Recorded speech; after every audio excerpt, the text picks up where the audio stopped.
Welcome to the Book Voices channel. If you enjoy our content, don't forget to like and subscribe to stay updated with our latest book discussions. Now let's dive into today's book. Welcome to the deep dive. You're curious about getting a quick but, thorough understanding of effective business and work philosophies.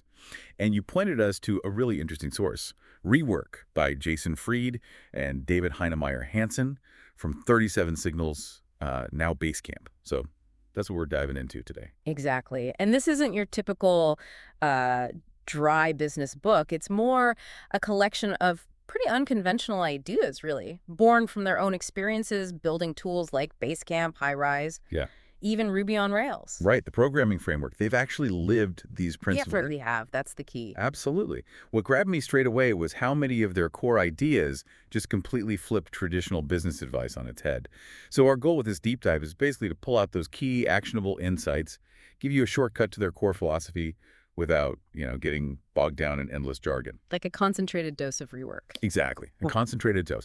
Okay, let's get right into it. One of their very first points is about challenging the norms. Specifically, this idea to ignore the real world. Yeah, that one jumps out, doesn't it? They have this whole section called takedowns for a reason. And when they say ignore the real world, they don't mean be reckless. It's more about, arguing that a lot of accepted business practices are just unnecessary distractions. Things like obsessing over competitors. Exactly. Or getting stuck in endless planning cycles, or feeling this constant pressure that you have to grow, grow, grow. It almost sounds counterintuitive, but their angle is that many of these real-world constraints are either self-imposed or maybe based on outdated thinking. Right. And they built a really successful company Basecamp with, 16 people initially? Yeah, a small team. A small team, precisely because they questioned and often just rejected a lot of that standard advice. And there's an agility that comes with that. Oh, definitely. While, smaller companies might look at the big guys and wish they had their resources, often those big corporations actually envy the flexibility of the small teams. Right. Growth isn't always the be-all and end-all. It brings complexity. Huge complexity, expenses, management headaches, the list goes on. And speaking of questioning norms, their take on learning from mistakes is overrated really jumped out at me. We always hear fail fast, fail often. Yeah, but they suggest success actually gives you clearer, more reliable lessons. How so? Well, they point to a Harvard Business School study. It found that entrepreneurs who'd already succeeded had about a 34% chance of succeeding again. Okay. Whereas those who failed, first time, only 23% success rate next time, which is basically the same as a first-timer. Wow. So failure doesn't really give you that much of an edge, statistically. Not according to that study, anyway. Their analogy is evolution. It builds on what works, right? Not on what died out. Huh. That's a powerful way to put it. Why focus on dissecting failure when you could be repeating success? Exactly. So thinking about your own projects, where have you learned more? Analyzing what went wrong or building on what's already working? That's a really good question. It definitely challenges that ingrained idea about failure. Following in that thread, they're pretty blunt about planning. Yeah. Planning is guessing. Yeah. Anyone who's sat through long strategic planning meetings probably gets that. I think so. They even call business plans business guesses, financial plans, financial guesses. Strategic guesses. Yeah, right. Which kind of takes the pressure off, doesn't it? It does. Their point is just there are too many unknowns. The market, competitors, the economy, long-term plans often end up being, fiction. And they link that to improvisation, right? Too much planning can actually stop you from being flexible. Exactly. You need to be able to react, to pivot. Rigid plans can get in the way of that agility. Okay, so being nimble, that leads to the next point. Why grow? We hear constantly that businesses must scale. It's the default assumption. But Rework argues that staying small can be a perfectly good goal, maybe even desirable. Because big companies envy the agility of small ones. Often, yeah. And like we said, growth adds layers of complexity, more costs, more management. It's not automatically better. It's about what fits your goals. It makes you ask, is the pressure to scale real or just something you've absorbed? Good question. A really good question to ask yourself. And in our sort of hustle culture, their view on workaholism feels kind of radical. Yeah, suggesting a focused 40-hour week is plenty. That's almost heresy sometimes. Right. And starting a side project for cash flow, not necessarily quitting your job and burning the boats. Yeah. And they mentioned remote work being viable, which is obviously huge now. It really resonates, doesn't it? What part of that clicked most for you? I think just the permission to step back from that always-on pressure, Yeah. the idea you can be productive and have a life. Yeah. And the practicality of testing an idea on the side first, it feels less risky. Exactly, Yeah. grounded. And they finish this section by questioning the word entrepreneur itself. They prefer starter. Yeah, I like that too. It feels less intimidating. Definitely. It strips away the mystique. You don't need an MBA or nerves of steel, just an idea and the push to start. Anyone who creates something new is a starter. It's about doing, not the title. Right. Okay, so that's challenging conventional wisdom. Let's move into actually taking action, creating value. They kick off with a big one. Make a dent in the universe. Yeah, this taps right into motivation, doesn't it? Doing work that feels meaningful. Like it actually improves someone's life and would be missed if it wasn't there. Precisely. They use Craigslist as an example. Tiny team, huge impact, disrupted a whole industry. So it's about real value, which ties straight into scratch your own itch, solve your own problems. Right, because the advantage there is huge. You know the problem intimately. You feel the pain points yourself. Exactly. You know what a good solution looks like. And, I mean, if you're going to pour your life into something, it helps if you actually care about it, right? Absolutely. Because just having the idea isn't enough. That leads to their next point. Start making something. Yes, the classic, I had the idea for eBay line. Yeah. Their point is, the idea itself is almost worthless compared to the actual work of building it. Execution is everything. It's the difference between thinking and doing. And for people who say they don't have time, No time is no excuse. Pretty blunt. it is a necessary nudge, maybe. They argue time is about priorities. Swap some TV time for project time. Even just a few hours a week adds up. What's the key takeaway there for you? Just how practical it is. It's not quit your job tomorrow. It's find pockets of time. Test your commitment, make progress without huge risk. Makes sense. That's And it. then they talk about setting boundaries with draw a line in the sand. Right, maintaining quality by setting constraints. The example of the sub shop closing when they run out of fresh bread. Yeah, that's a great one. It shows commitment to quality over just making another sale. Define your non-negotiables. It really communicates your values. Then they tackle mission statements. Mission statement impossible. Oh, boy. Most are just generic corporate blah, aren't they? Totally forgettable. Disconnected from reality. They use that long enterprise rent-a-car one as an example of, well, what not to do. So what's the core problem they see? It's the lack of authenticity, I think. Instead of fancy words, focus on what you actually do and why it matters, in plain language. Actions speak louder than mission statements. Exactly. And for funding, outside money is Plan Z. Yeah, quite contrarian. They really push bootstrapping, being frugal early on. Sharing office space, one server, founder, answering emails. Right. What's the main message there, do you think? It's about keeping control, mainly. Avoiding the pressures that come with investors. And proving you can make it work lean. Lots of great companies started in garages, right? Which connects to, you need less than you think. Yeah. Avoid long contracts, extra staff, meetings, complex processes. Keep it flexible, keep it agile. Less baggage means you can move faster. It's that core idea again. Yeah. Less mass, more maneuverability. Okay, so that's action and value. Let's shift to working effectively, starting with embrace constraints. This totally flips how we usually see limitations, doesn't it? Yeah, seeing them as negative. But they argue constraints actually fuel creativity. Like the prisoner weapons example, or the Price is Right game format. Even Southwest's single plane model. Right. And their own story with Basecamp distributed team, limited money led to its simplicity. Constraints as guide rails. What's so powerful about reframing limits like that? It forces resourcefulness, I think. You focus on what you can do with what you have, often leads to more innovative solutions than if you had unlimited everything. Which links perfectly to build half a product, not a half-ass product. Focus. Do a few things really, really well. Instead of trying to cram everything in and doing it all poorly. Sacrifice some darlings, as they say. An excellent half is better than a mediocre whole. What's the key insight there for you? Prioritization. Avoid feature creep. Better to launch with a solid core than a buggy mess that tries to be everything. And when you're starting something, start at the epicenter. Right. Identify the absolute core, the most crucial part, and nail that first. Like the hot dog stand example. Focus on the hot dog itself before the fancy sign. Exactly. What's the fundamental value? Start there. Makes total sense. And to avoid getting lost too early, Ignore the details early on. Yeah, like architects don't pick bathroom tiles before the floor plan is done. So what's the main reason for that? It's about avoiding getting bogged down. Mhm. Those early details might change anyway as the big picture develops. Fixating early wastes time on stuff that might become irrelevant. Get the basics right first, then add the finer points. Like animation, forget the detail early. Right, because it can just obscure the core structure. And speaking of moving forward, making the call is making progress. Yes. Decision-making over endless deliberation.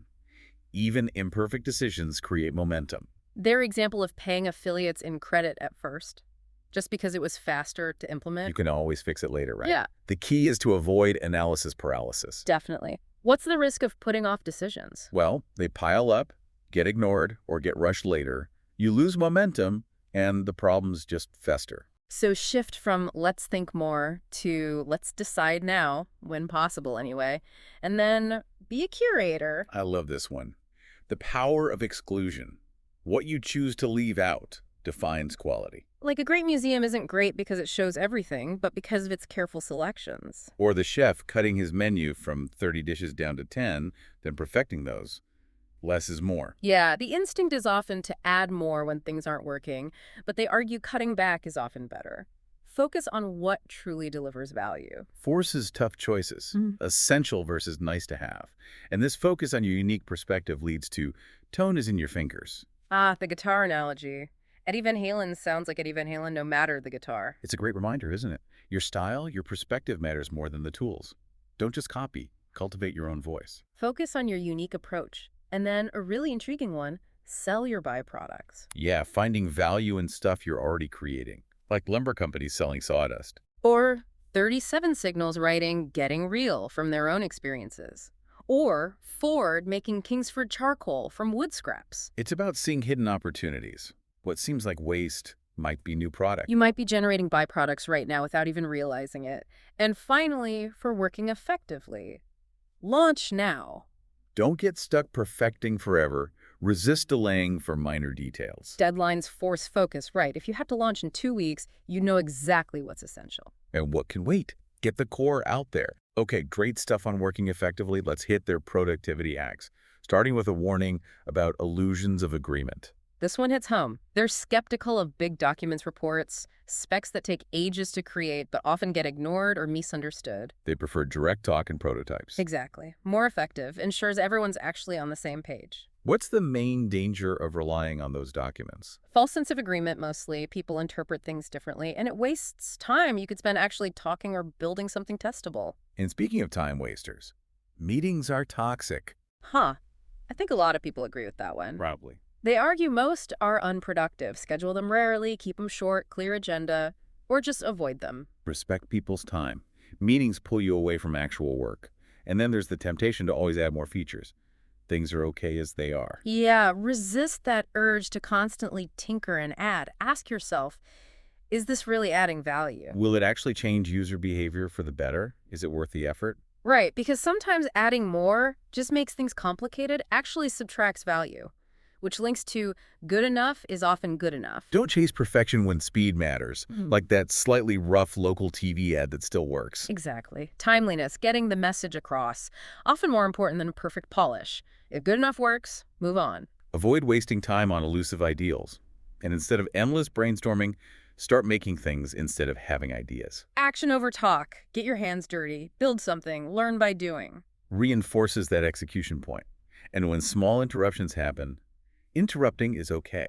Kind of counterintuitive, right? But don't let tiny things derail your whole day. Address them quickly, then get back on track. Keep the momentum. And just as important, say no to yes. Be selective. Don't overcommit. Protect your focus. Saying no is crucial for managing your energy and for big projects. Small steps. Break it down. A 12-week project becomes 12 one-week projects. Much less daunting. Creates a sense of progress. And a really practical one, go to sleep. Seems obvious, but easily overlooked. Sleep deprivation kills creativity, morale, everything. Don't make it a habit. Rest is foundational. And acknowledging we're bad predictors, your estimates suck. Yeah, just accept it. Initial estimates are usually wrong. Their advice, break tasks down smaller. 6 to 10 hours maybe. Yeah. Easier to estimate accurately. Exactly. Smaller chunks are more manageable. And for those endless to-do lists, long lists don't get done. Create smaller, focused lists instead. Get that sense of accomplishment. And what's their tip for prioritizing on those smaller lists? Put the single most important thing right at the top. Visually. When it's done, the next most important moves up. Keeps you focused. Smart. And finally, for big decisions, make tiny decisions. Small, reversible choices. Allows flexibility, keeps progress going without locking you into a bad path. Incremental progress. Adjust as you go. Okay, productivity covered. Let's tackle dealing with competitors. First up, don't copy. Yeah, imitation makes you a commodity. Focus on what makes you unique. Like Zappos and customer service or Polyface Farms ethics. Find your differentiator. What's the real danger of just copying? You lose your identity, basically. You're just a me too. Hard to stand out, hard to build loyalty. Instead, they say pick a fight. Position yourself against someone or something. Create a narrative. Like Audi versus old luxury, Apple versus PC. 7UP is the Uncola classic. Exactly. It defines you in relation to the competition, gives people a reason to choose you. But sometimes, they argue, you should underdo your competition. Right. Less can be more. Simplicity is a feature. Like the flip camcorder. It succeeded because it lacked features. It did a few core things really well. Highlight what you don't do if it leads to a better experience for your target user. Know your audience. Don't just pile on bells and whistles. And finally, maybe most bluntly, who cares what they're doing? Yeah. Stop obsessing over competitors. It's stressful and dilutes your vision. The landscape shifts constantly anyway. Focus on improving yourself. Reacting just stifles your own innovation. Puts you on their path, not yours. Okay, moving toward the end. Evolution and promotion, starting with say no by default. It's so easy to say yes to everything exciting, isn't it? Yeah, but then you get stretched thin, lose focus, so make no your default answer to most new things, even good ideas. What's the main benefit of that mindset? You rarely regret saying no to non-essentials, but often regret saying yes too much. Protects your time, energy, focus, keeps you on track. They even challenge the customer is always right. Balance feedback with your vision. Yeah. And related, don't confuse enthusiasm with priority. Oh yeah, new ideas are exciting, but that initial buzz isn't always reliable. Don't drop everything for the latest shiny object. Let ideas cool off first. Right. That initial excitement can fade. See if it still makes sense later. A nice to have shouldn't derail core priorities. And for customer feedback, their advice is surprising. Don't write it down.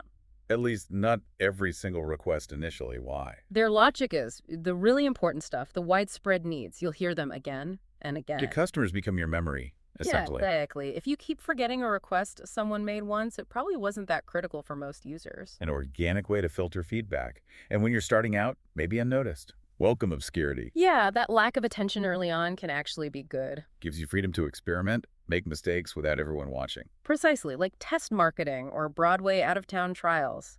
Learn and iterate in private first. A valuable buffer. But eventually, you want attention. So build an audience. Right. Create valuable content like their signal versus noise blog. Attract people interested in what you do. What's the big advantage over just buying ads? When you build an audience with value, they come to you. You don't have to keep paying for attention. It creates a much stronger connection, more loyalty. And to deepen that connection, out-teach your competition. Share your knowledge. Be generous with insights. Build trust. Establish authority. Become a leader by teaching. And relatedly, Yeah. go behind the scenes. Show how things are made. It builds appreciation, connection. Like Deadliest Catch or Unwrapped. Yeah. Even mundane stuff can be fascinating if shown authentically. Humanizes the business. And authenticity is key for nobody likes plastic flowers. Right. Perfection is unrelatable. Be real. Show flaws. People connect with that. Trustworthy. And for getting the word out, press releases are spam. Ouch. Haha. Blunt again. Focus on direct communication. Build relationships with niche bloggers, smaller outlets. Their endorsement can mean more to your target audience than a generic release. And for attracting customers. Drug dealers get it right. Controversial analogy, but the point is, offer a free taste. Exactly. Free trials, samples, lead magnets, lower the barrier, let people experience the value first. Get them hooked, basically. Yeah. And remember, marketing is not a department. Yes. Every single customer interaction is marketing. How you answer the phone, the website copy, error messages, Yeah. it all shapes perception. Focus on the details of the experience. That's the most powerful marketing. And be patient. The myth of the overnight sensation is just a myth. Building a brand takes time, consistent effort. Don't blow cash on PR firms early. Build the audience first. Think Starbucks, Apple, Google. They grew over time. Organic growth. Okay, last big section. Hiring and culture, starting with do-it-yourself first. Understand the job before you hire for it. Makes you a better manager, helps write realistic job descriptions. Yeah, 37 Signals tried to do each job themselves first. You learn what good looks like, what the challenges are. Better equipped to supervise. And then hire when it hurts. Only hire when the workload is genuinely overwhelming, not just based on projections. Prevents hiring too soon, ensures each hire is truly needed. But even then, be ready to pass on great people. If they disrupt the team, Yeah, talent isn't everything. a toxic genius can ruin morale and productivity. Team harmony matters more. The strangers at a cocktail party analogy, polite but tense. Right. Positive environment over individual brilliance. And when evaluating candidates, resumes are ridiculous. Focus on cover letters. Why cover letters? They show genuine interest in your company, communication skills. Resumes are too easily spammed, just lists of skills. Look for specific interests. And don't overvalue years of irrelevance. Right. Long experience doesn't automatically mean good or relevant experience. Focus on what they actually did. Results. And challenge the reliance on degrees. Forget about formal education. Exactly. Success comes from many paths. Academia can even teach bad habits, like overly formal writing. Consider diverse backgrounds. Look at real-world experience. And in small teams, everybody works. Need doers, not just delegators. Watch out for people who mostly assign tasks and create meetings. Look for hire managers of one. Self-starters. People who can manage themselves, find solutions, execute without hand-holding. Look for a track record of ownership. Highly valuable and universally useful. Hire great writers. Clear writing equals clear thinking, right? Essential for communication in any role. Absolutely. And don't limit yourself geographically. The best are everywhere. Embrace remote work, wider talent pool. Just need good communication and some overlap. Occasional meetups help, but remote is powerful. And finally, consider ways to test drive employees. Trial periods, project work. Assess the fit before the full commitment. Makes sense. Okay, concluding section. Damage control and culture. First, own your bad news. Transparency is key. Address issues fast from the top, like the Ashland Oil chairman versus Exxon Valdez. Be public, take responsibility. No comment is not an option. Apologize sincerely, explain what happened and what you'll do to prevent it. And speed matters hugely here. Speed changes everything. Especially in customer service. Fast responses can turn negatives into positives. Even just acknowledging the issue quickly helps. Definitely. And when apologizing, know how to say you're sorry. A good apology accepts responsibility, gives details, explains prevention, seeks to make amends. Avoid non-apologies like, sorry if you were upset. Be sincere. Use direct language, I am so sorry. Take personal responsibility if appropriate, and to understand customers better. Put everyone on the front lines. Get the builders interacting with the users. Avoid that telephone game distortion. The more layers, the more misunderstandings. Founders, leaders too, stay connected to customer feedback.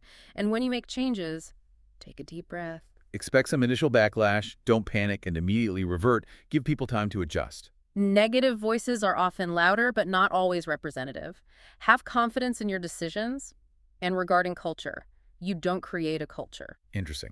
Culture isn't slogans or perks. No, it's a byproduct of consistent behavior. How people treat each other, what values are lived daily. Focus on actions, not words. It emerges organically from what you do and reward. And remember, decisions are temporary. Don't be afraid to change course if something isn't working. Flexibility is key. And instead of chasing superstars, skip the rock star. Focus on the environment. Exactly. Create an environment of trust, autonomy, responsibility that lets everyone do good work. That's more valuable than finding lone ninjas. And treat people like adults. They're not 13. Give autonomy. Trust them. Avoid micromanagement, restrictive rules. Constant policing creates non-thinkers and wastes resources. Trust your team. And encourage balance. Send people home at 5. Better hours, not just more hours. People with outside lives are often more focused at work. Totally. And a few last communication tips. Watch those 4-letter words like need, must, can't, easy. They create conflict, sound absolute. Yeah, and they're cousins. Everyone, no one, always, never. Be mindful. And ASIP is poison. Overusing it devalues requests, creates stress. Save it for real emergencies. Absolutely. And lastly, a crucial reminder. Inspiration is perishable. Act on ideas when you feel that spark. It's powerful but fleeting. Use that high inspiration energy to make big leaps, like a productivity superpower boost. Okay, wow. So bringing it all together, this deep dive into rework has really surfaced some, well, unconventional but powerful ideas. Action over planning. Constraints as catalysts. Focus on core value, simplicity, building real connections, and fostering trust and autonomy. We really hope these insights, pulled out just for you, the learner, offer a fresh perspective on your projects, your work, even how you learn. The focus on practical steps, challenging norms, it should hit that sweet spot for actionable info and aha moments. Definitely. And maybe we can leave you with this thought. What long-held business truths or habits might you be following unnecessarily? Yeah, what's one small change inspired by rework you could try today? What if, maybe, less really is more for you right now? We really encourage you to explore Rework more deeply. Think about how these ideas fit your own situation. And we'd love to hear about your aha moments or any challenges as you do your own deep dives into making work, well, work better for you.